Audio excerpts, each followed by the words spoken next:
Now, you acknowledge that you have agreed to answer questions while we wait for counsel to arrive.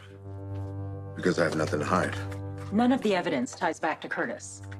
No, but as a cop, or ex-cop, Mr. Ashford would know how to stage a crime scene in order to avert suspicion. I want Drew Kane dead tonight. How you do it is your choice. Just make sure it doesn't trace back to me. Killing a U.S. congressman comes with significant risk. I'm aware. Still needs to be done. Okay.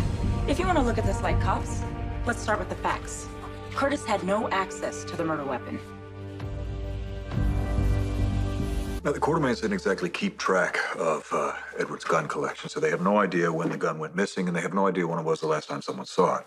And you're making the leap to Curtis getting his hands on this gun. How? Well, Curtis is the CEO of Aurora, and Michael is the majority shareholder. Now, Curtis could have gone to the Quartermain estate to discuss business with Michael on any number of occasions and taken the weapon then.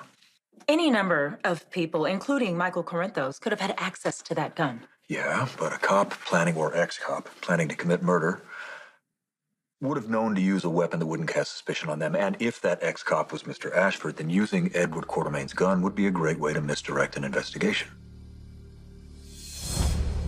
As I stated, I am prepared to wire you $1 million tonight to get rid of Drew Kane. You're clearly motivated to end Congressman Kane.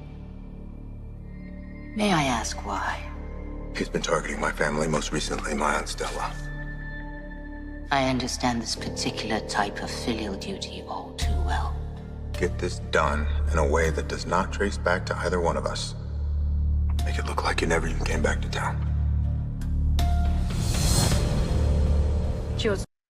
Willow Tate has already been charged with Drew's shooting.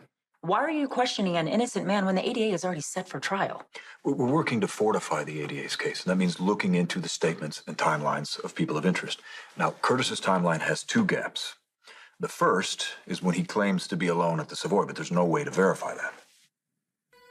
Ordinarily, I wouldn't involve myself in a high-level assassination, but I have a soft spot for you, Curtis.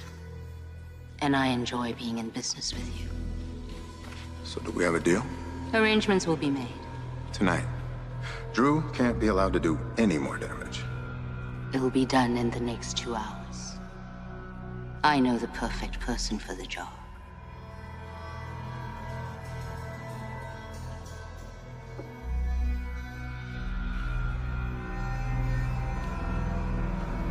And the second gap is between the time the alarm at the Savoy was reset and when you arrived at the Brown Dog. Now, you claim that Curtis arrived there first, but we have no idea what time he got there or what he was doing for the nearly hour beforehand. I had business I had to attend. Welcome back to the conversation, Mr. Ashford. What kind of business?